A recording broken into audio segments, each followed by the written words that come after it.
It's Tackle Tip Tuesday. What's up, fishing world? It's Trevor Wagner again. And that's right, it's Tackle Tip Tuesday. It's that time of the week where we sit down in my tackle room and we just discuss certain baits, techniques, and things of that nature.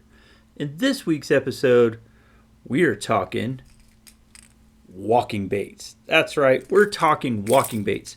One of my top 3 ways to catch fish on topwater is with a walking bait.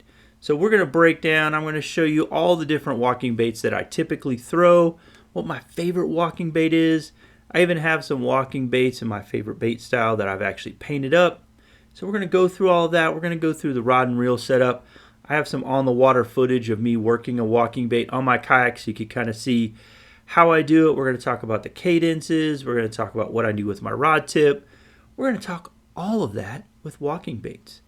So with that said, let's just jump right in, and I'm going to show you my rod and reel setup first, and then we'll kind of go from there. So my rod and reel setup that I use for walking baits, it's also the same rod and reel because I'm on a kayak, and it has a dual purpose. It's also the same rod and reel that I use for a popper. But for me, my walking bait rod is a Dobyns Maverick series. Now the Maverick series is that budget line of Dobyns. It used to be $99. I think it's like $105 now. You know, inflation sucks. It happens. Prices go up. They don't stay down. But this is the Dobyns Maverick series. And this is actually the 705 CB. So this is a 7-foot. It's rated for 1/4 to 1 ounce. It's a medium heavy mod fast. So it's got that moderate action, but it's also got a fast tip. And I like that fast tip with the moderate, so it really helps me working and walking that walking bait as it's going across. It also helps when I have poppers on that I can actually walk a popper as well, but poppers are another day. We're talking walking baits. So this rod is actually awesome. If you don't know how Dobyns works, the 7.0 means that it's a 7-foot, and the 5, that's the power rating, so it's a power rating of 5. CB is like the cranking style, so that's where that moderate comes in. And the reason I really like that moderate bend is with treble hooks, you get them in there, you need a little give in that rod. You need that moderate bend to keep those hooks in there, especially with treble hooks. Otherwise, they'll come up, they'll thrash, and they'll throw your lure out. We've all been there. We've all experienced it. When they come up, they breach that water, and they're shaking their heads, and you watch your treble hook or whatever hook you have just go shoo, right out of the fish's mouth, and you're like, no. It happens. But if you get the right rod and reel set up, you really limit that happening, and you really better your chances of keeping them pinned. And so with the treble hook, topwater bait, that moderate works really, really good to try to keep them bent. So that's the rod.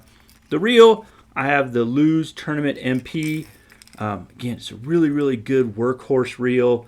I have this in the 7:2:1 gear ratio. I think it's 7:2:1. Yeah. Yes.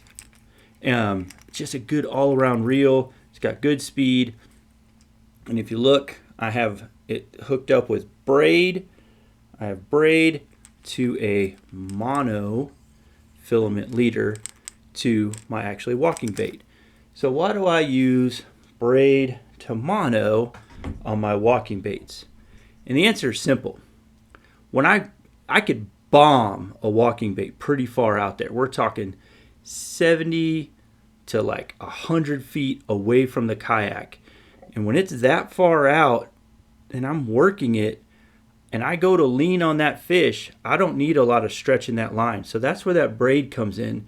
That braid doesn't allow it to walk away. So when I lean, that braid's going to tighten and it's going to pin that fish a lot faster if I was using straight mono. Now I like that mono leader because that keeps the trebles out of the braid. If you've never experienced that before, if you just go straight to braid, which you can, people do it, but when you're casting out, a lot of times that braid will wrap around those treble hooks, and then you got to reel it all back in, undo it, try to cast it again. Using a mono leader, it really helps to mitigate that line twisting and wrapping around those treble hooks. So that's why I use a braid to mono leader, and it just helps out greatly, especially when, again, you make that bomb cast and you're working it in and that fish hits it. A lot of times they hit it right when it hits the water, maybe a couple of twitches later. and it helps when you lean in that there's no stretch and you could pin them right away and bring them back to the boat. So that's why I use braid to mono. All right, enough about the rod and reel and the line. Let's talk about the actual walking baits that are out there. Oh, I got so many sitting in front of me. I actually have like 3 Plano boxes full of different walking baits that are out there. So let's just jump right in and show you my number 1 favorite ones of all time. I'm going to show you 2 because one is, that's right, these 2 guys right here. Woo! I got one without feathers and one with feathers. And this, if you notice, this is the Head and Spook Junior. That's right. The Head and Spook by far is probably the most well-known walking bait that's out there. Those spooks, they work. They're awesome. They're one knockers. I got them in, I got so many. I got a clear. I got silver and black. You already seen the bone. Okay, I'm like hooked into other things. I got multicolored with a white bottom, little bluegill-ish kind of looking ones. I got black. I got all silver. I got all kinds of Head and Spooks, and I got some that I've actually painted myself. So I just really love those Head and Spooks. Now, those are the juniors, and I really do like the juniors. They do have the drawing power, and they do work, but sometimes you just need some bigger ones. So this is the standard size right here of Head and Spook. I got a bunch of these. This is a silver with gold back. This works really, really well. I like this one. Again, it has a little red by the mouth. And then if you really want to go big or go home. That's what they say, right? This is the saltwater version of the Head and Spook. And as you can see, this guy's got 3 trebles. It is pretty large if you look in comparison to my hand, and my hand's like 9 inches long. So this guy is really good, has really, really good drawing power, really calls those fish up from the depths. And I can tell you with a spook, that's really the cool thing about a spook topwater walking bait is you could call fish from great depths and they'll come up and they'll hit it. So I also have, I got 6 cents. I got another one, really just doesn't have a name, can't remember where I got it. I got some Berkeley ones. I actually got a new one from Hellabass. I got this from him. This is kind of an interesting one. It's going to kind of get into what we're going to talk about here in a minute. See, it's kind of got that little cup mouth on it. It's kind of got an interesting design. Can't wait to throw this. Like I said, I just got it. Just like to see what it does. Now with that cup mouth, there's a couple other brands of walking baits that I really like that have that cupped mouth. And the first one is Evergreen puts out what's called a shallow blows. Now this shallow blows, you could kind of see it. If I turn it, there you go. It's got that cup mouth on it with that O-ring on it. And this guy, when it's walking, it requires no effort for it to start spitting and throwing water. Again, increasing that drawing power of those fish to come up with that cup mouth. They work really, really well. When you notice on my rod and reel, I had one already tied on. So the shallow blows, the Evergreen shallow blows works really, really good.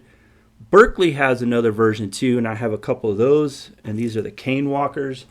I have a couple different sizes. As you can see, I got the smaller one up top, the bigger one on the bottom. And again, they have that cup mouth. Now their cup mouth is a little bit different, makes a little bit different sound when it's throwing that water, but it has that same principle of as you're walking it through, it's just throwing water out, drawing those fish up from the depths or from wherever they're at to strike it and hit it and move from there. So those are the different types of walking baits that I have. Like I said, I got like 3 Plano boxes full of different walking baits, but those are the main ones that I use.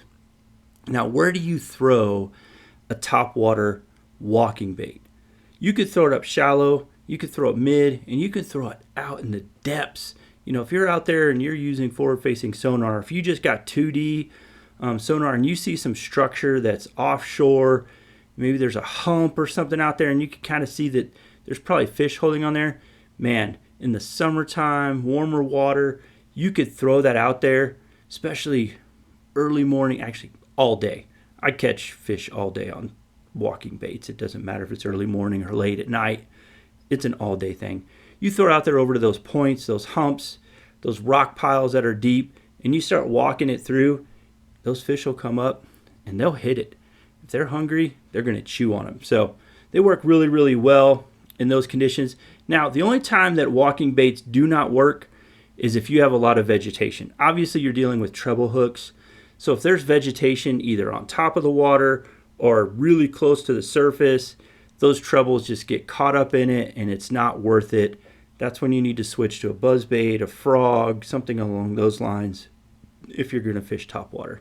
So, all right, we're going to cut to a video right now of me working a walking bait, catching a fish real fast, and then we'll come back and we'll talk about how you use your rod tip.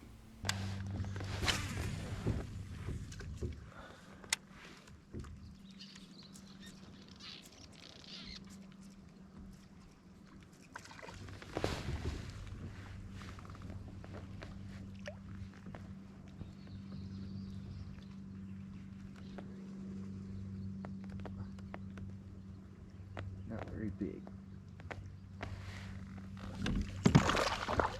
But you are the right species.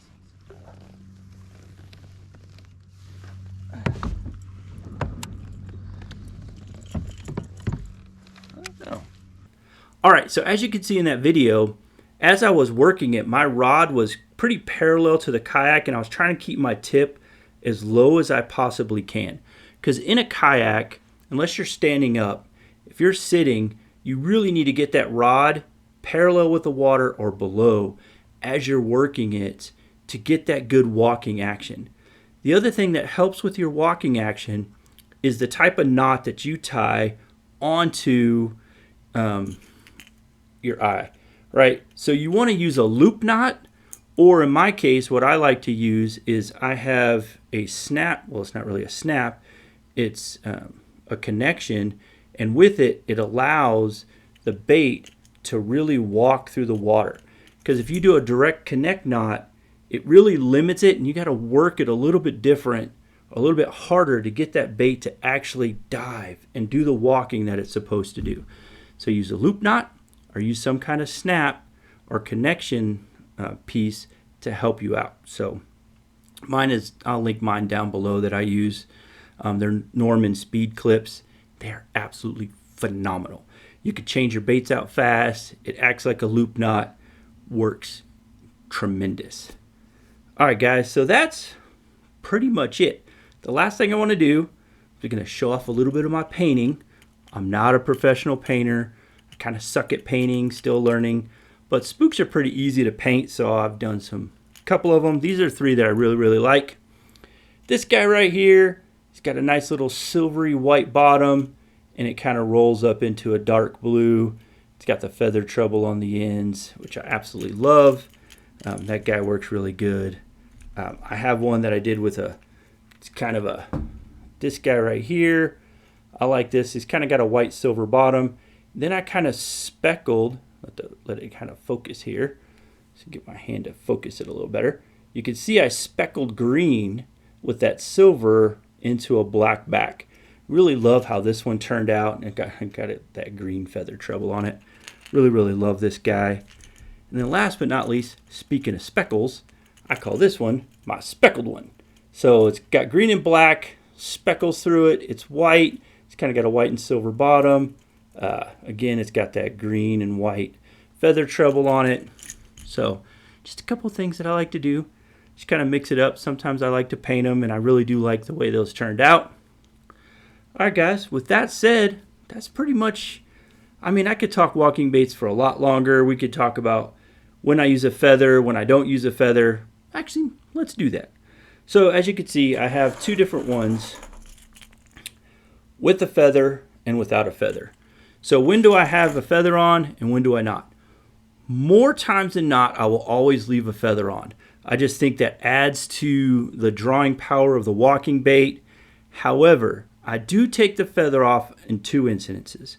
One, if they're short striking that and they're just hitting that feather most of the time, sometimes as they're coming up and they're hitting just the feather, they might just get one of those hooks and they're barely hooked in there.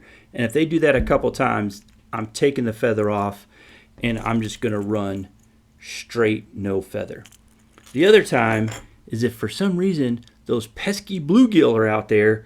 The bluegill, even though they're the size of the bait, they see this feather and they just think it's food, and I end up catching a lot of bluegill if they're pesky bluegills around. So then I'll take it off, and then that'll stop the bluegill from hitting it most of the time. All right, guys, that's it. Questions, comments down below. If you want to talk about walking baits, that's awesome. Put it down below. If you fish walking baits, I would like you to comment below. What is your favorite walking bait that you use? Comment that down below. All right, guys, like it and subscribe if you want to. You don't have to, but it just helps the channel out, helps me out.